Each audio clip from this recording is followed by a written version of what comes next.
चंदनपुर का ठग। एक समय की बात है। चंदनपुर में कालू नाम का एक ठग रहा करता था।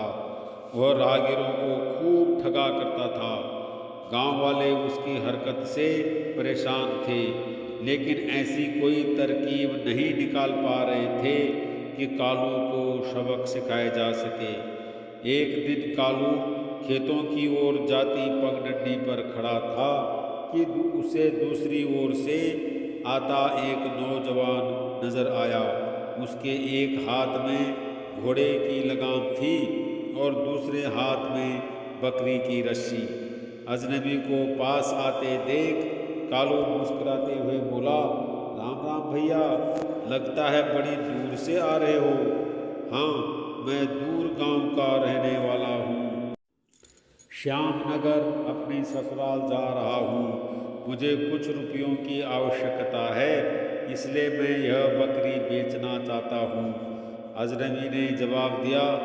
यह सुनते ही कालू की आंखों में चमक आ गई। उसने तुरंत उस अजनबी को ठगने की योजना बना ली। वो बोला, अच्छा, यह इस घोड़े के साथ जो बकरी है वो कितने की दोगे?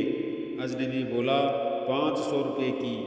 ठीक है, मुझे सौदा मंजूर है, ये लो 500 रुपये। चलो अब घोड़े से उतरो, यह घोड़ा भी मेरा हुआ। ठग ने कहा। क्या? अजनबी चौंकते हुए बोला, तुमने सिर्फ बकरी ली है, घोड़ा नहीं। अरे, घोड़ा कैसे नहीं दोगे? मैंने तुमसे पहले ही पूछ लिया था कि इस घोड़े के साथ जो यह बकरी है वह कितने की दोगे? यानी घोड़े और बकरी दोनों की कीमत 500 रुपये थी, जो मैंने तुम्हें दे दी है। कालू बोला। अब तक वहाँ काफ़ी लोग जमा हो चुके थे। उन्होंने भी कालू की बात पर हामी भरी। कालू के चेहरे पर विजयी भाव थे।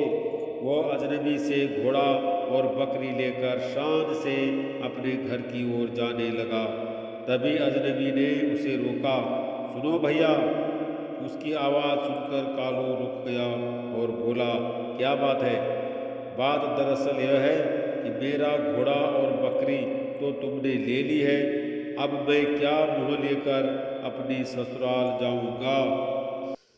अतः मैं अपनी यह रेशमी पगड़ी तुम्हें बेचना चाहता हूँ और इस पगड़ी की कीमत में सिर्फ एक मुट्ठी चावल लूँगा। यह सुनकर कालू सोचने लगा, वाह, आज का दिन तो बहुत बढ़िया है।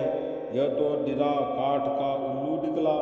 अपनी प्रसन्नता को छुपाते हुए कालू सहजता से बोला, ठीक है, जब तुम इतना निवेदन कर रहे हो तो मैं ठुकरा नहीं सकता। सामने ही मेरा घर है, मेरे साथ चलो, मैं तुम्हें एक मुट्ठी चावल दिलवा देता हूँ।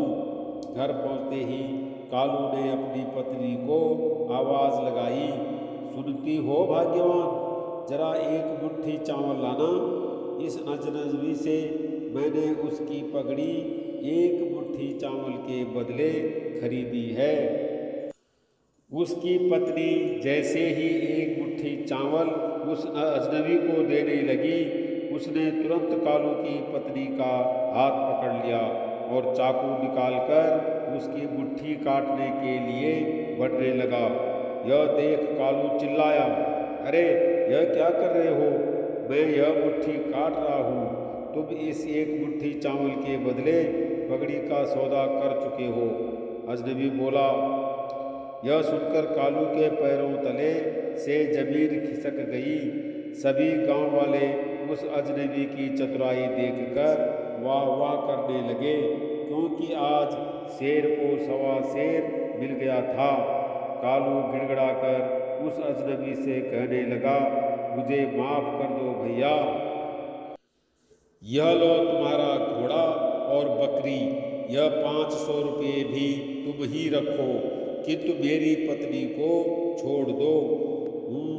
ठीक है, अब आई तुम्हारी अक्ल ठिकाने। यह कहकर अजनबी पुनः अपनी यात्रा पर चल दिया।